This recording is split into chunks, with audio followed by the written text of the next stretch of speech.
جس کا طریقہ کار جھوٹ بولنا ہو اس کا بھی کوئی ایمان ہے؟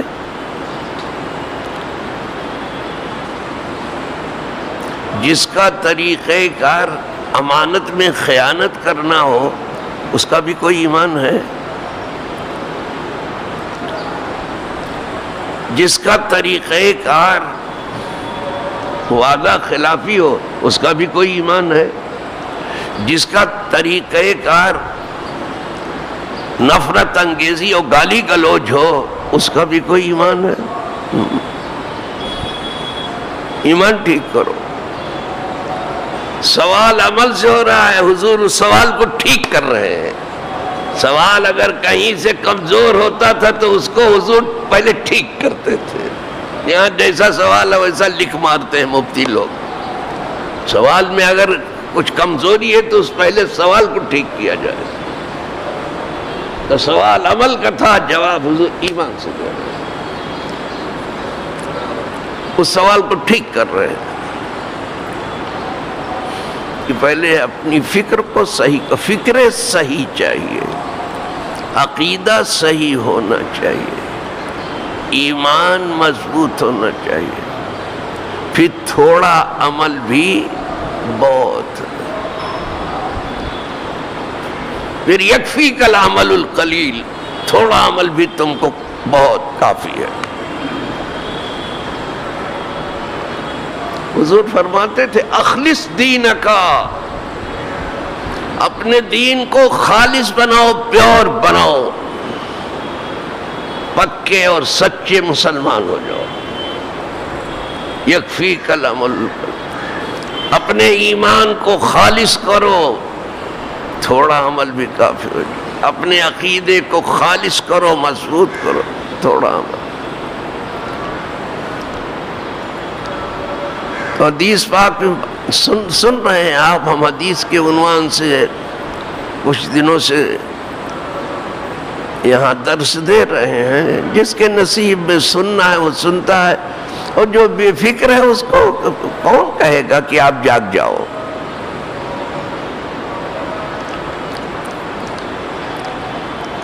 ہم تو بس اسی لائق ہیں کہ جو کچھ آتا جاتا ہے سناتے ہوئے، اور کیا. پھر اگر کوئی بہرا ہو جاتا ہے تو میں اسے کان دے دوں کیا؟ کوئی اندھا بنتا ہے تو کیا آنکھ دے دوں اس کو؟ کوئی گونگا بنتا ہے تو اسے زبان دے دوں؟ کوئی بے ایمان بنتا ہے تو اسے ایمان دے دوں؟ یہ سب کام خدا کا ہے، ہمارا کام نہیں. ہمارا کام تو یہ ہے کہ جو کچھ ہمارے ذمے پہنچا دینا ہے دینوں پہنچا دوں آپ تک، بس. اسی لیے کہتا ہے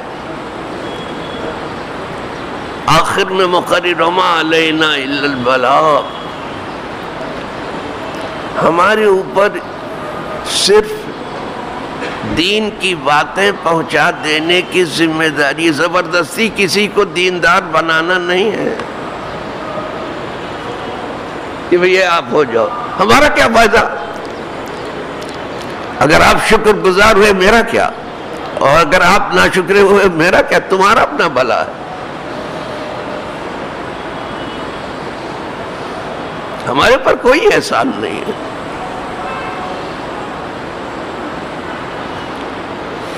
تو اور لوگ جب عمل پوچھتے تھے تو صدیق اکبر ایمان پوچھتے. اسی لیے سبع سنابل شریف میں ہے، یہ جانتے کون سی کتاب ہے؟ اس کتاب کو اعلیٰ حضرت کتاب مستطاب کہتے ہیں. بارگاہ رسالت میں مقبول ہے. یہ کتاب پڑھا ہے میں نے، اور یہ فارسی زبان میں اسی میں نے پڑھا ہے. اردو میں وہ رنگ مجھے نہیں دکھائی دیتا ترجمے میں. کیا زبان استعمال کی ہے، کیا حقیقت بیانی کی ہے. سید میر عبد الواحد بلگرامی رحمۃ اللہ علیہ کی بہت عظیم کتاب ہے سبع سنابل، مقبول بارگاہ ہے. اس میں لکھتے ہیں کہ ما فاق ابو بکر بکثرت الصلاۃ والصیام، ابو بکر کا درجہ جو انبیاء و رسول کے بعد بہت اونچا ہوا، سب سے اونچا ہوا، اس کی وجہ محض روزہ نماز نہیں ہے۔ یہ تو راستے میں کتاب پڑھنے والی سے زیادہ کچھ بتا نہیں سکتے آپ۔ دو چار آدمی جمع کر دیے اور چھو منتر کرنے لگے، چھو۔ اتنا دین سستا ہے۔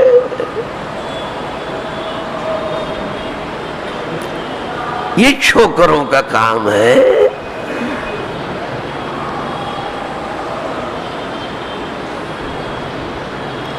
زیادہ تر انبیاء نے 40 برس کے بعد جو ہے کام اپنا شروع کیا۔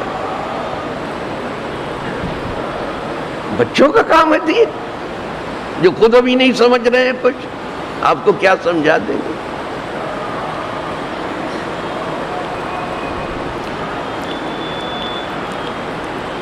خود حضور نے 40 سال کے بعد ہی اعلان نبوت کیا۔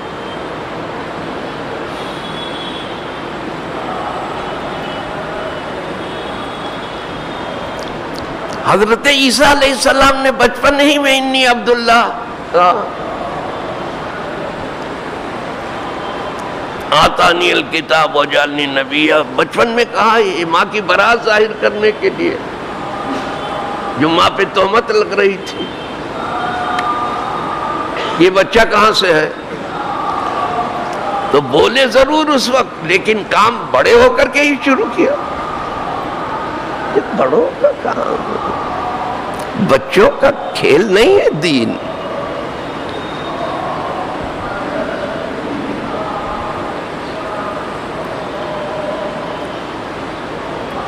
وہ خوش گلوئی اور خوش آوازی سے کام کر سکتے ہیں، دینی صحت ابھی انہیں معلوم نہیں ہے کہ دین کیا ہے۔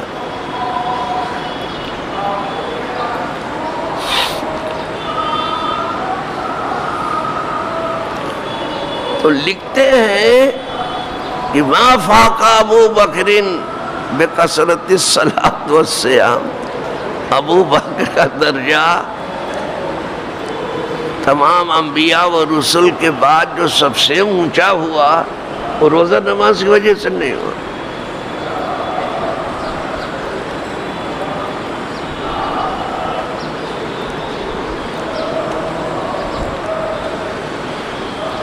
وَلَٰكِنْ أُقْرَ فِي قَلْبِهِ شَيْءٌ، وَلِهَذَا ظَهَرَ مِنْهُ مَا لَمْ يَظْهُرْ مِنْ غَيْرِهِ، لیکن کوئی چیز ان کے دل میں رکھ دی گئی تو ایمان تھا، لہذا ان سے وہ ظاہر ہوا جو کسی سے نہیں ظاہر ہو سکا۔ مانتے ہو کہ نہیں؟ ان کے دل میں ایسا ایمان اللہ نے رکھ دیا تھا، اتنا وزندار بنا دیا اس نے کہ جو صدیق اکبر سے ظاہر ہوا کسی سے نہیں ظاہر۔ سنا نہیں کبھی آپ نے؟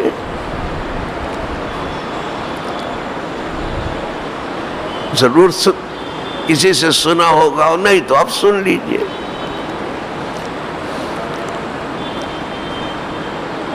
حضور فرماتے ہیں جس کسی نے میرے ساتھ کچھ بھلائی کی، احسان کیا، ہم نے وہ بدلہ چکا دیا، سب کا بدلہ حضور چکا دیا، کوئی بچا نہیں جس کا بدلہ حضور نے چکا نہ دیا۔ اور پھر جب چکایا ہے تو پھر حضور نے اچھی طرح سے چکایا، کسی کا قرض کچھ باقی نہیں، کسی نے ذرا بھی احسان کیا تو بھرپور حضور نے اس کا بدلہ چکایا، سوائے ابو بکر کے۔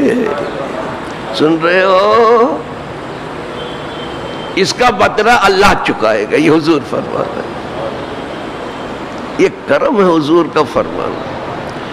اسی کو یاد کر کے اقبال کہتا آمن الناس بر مولائے ماں، کلیم اول سے دائے ماں، من کہتے ہیں احسان کو. وہ میرے آقا پر بہت احسان کرنے والے ابو بکر، پوری دولت حضور آپ کے قدموں میں، جہاں چاہیے دین کی راہ میں خرچ کیجیے.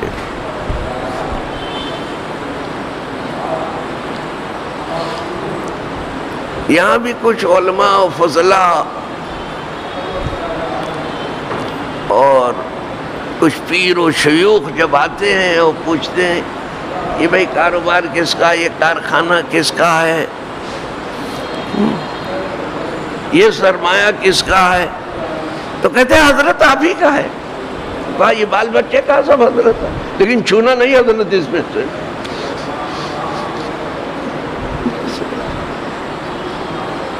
صدیق اکبر نے کہہ دیا تو حضور سب آپ کا ہے، تو آپ کا کر دیا تھا، سب آپ کا ہے. یہاں آپ کا تو کہتے کہتے لیکن چھونا نہیں اس کو، ہے سب آپ کا لیکن چھونا نہیں اس کو، ہاتھ نہیں لگا، ڈونٹ ٹچ.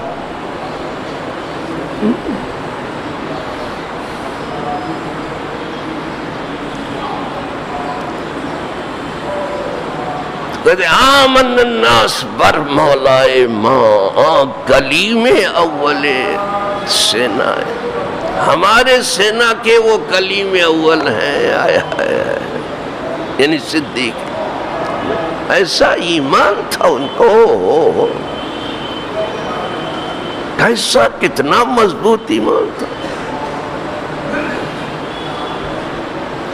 جب اتنا مضبوط ایمان تھا تو مال بھی نہیں چھوڑا جسے ایک بار حضور پر پورا نہ لٹا دیا ہو، اور جان بھی نہیں چھوڑی کہ ایک بار حضور پر قربان نہ کر دیا ہو. کہ صدیق اکبر کی شان نہیں پڑھا آپ نے؟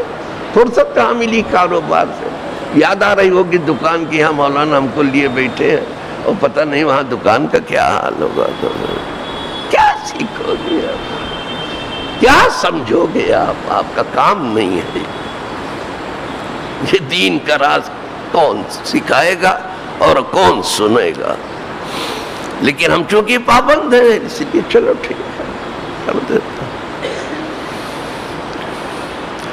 تو حضور کے سامنے جب کوئی سوال آتا تھا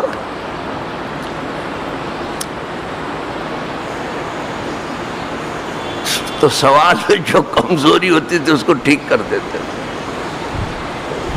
یہ عادت تھی. تو سوال کیا عمل سے، جواب دیا ایمان سے، کہ پہلے ایمان ٹھیک کرو پھر عمل کی بات کرو.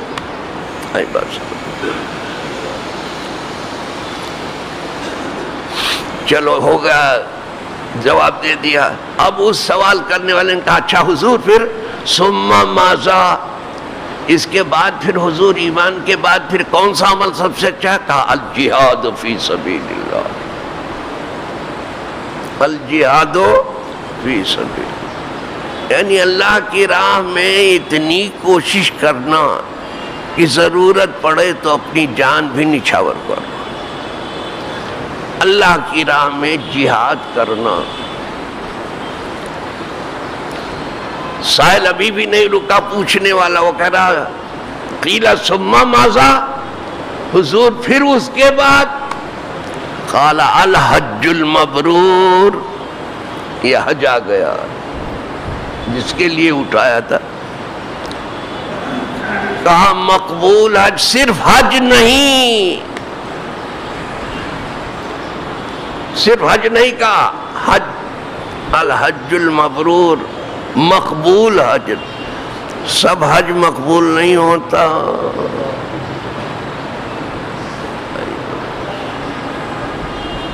کہا وہ حج جو قبول ہو جاتا ہے اس کا درجہ ہے الحج المبرور. اسی لیے عرب آپ سے جب ملتے تو کہتے ہیں حج مبرور انشاءاللہ، اور عجمی جب آپ سے ملتا ہے کوئی تو وہ کہتا ہے حج مقبول انشاءاللہ. عرب کہے گا تو کہے گا اللہ حج مبرور انشاءاللہ. یہ کیوں کہتے ہیں حج مبرور؟ میں پھر بتاؤں گا. اس لیے کہ اب میں چاہتا ہوں کہ آپ نماز بھی پڑھ لو اور تھوڑا سا سیکھ بھی لو. برتن میں اتنا بھروں جتنا سمائے ٹھوس ٹھوس کے مجھے نہیں بھرنا ہے. 1 من علم کے لیے 10 من عقل چاہیے. اس کو پھر اسی جگہ پر روکتا ہوں کیونکہ یہ تو مہینہ ہی حج کا، میں اسی پر اگر کہو گے تو سال بھر گفتگو کروں گا حج پر. آپ نے بس سمجھ لیا کہ ویزا لیا اور پاسپورٹ دیا چلو حج پہ چلے جاتے ہیں. اتنا سستا نہیں ہے بابا، یہ بہت مہنگی چیز ہے. اسی پہ پھر چھوڑ رہا ہوں. وآخر دعوانا ان الحمد للہ رب العالمین. آسان پڑھ گیا.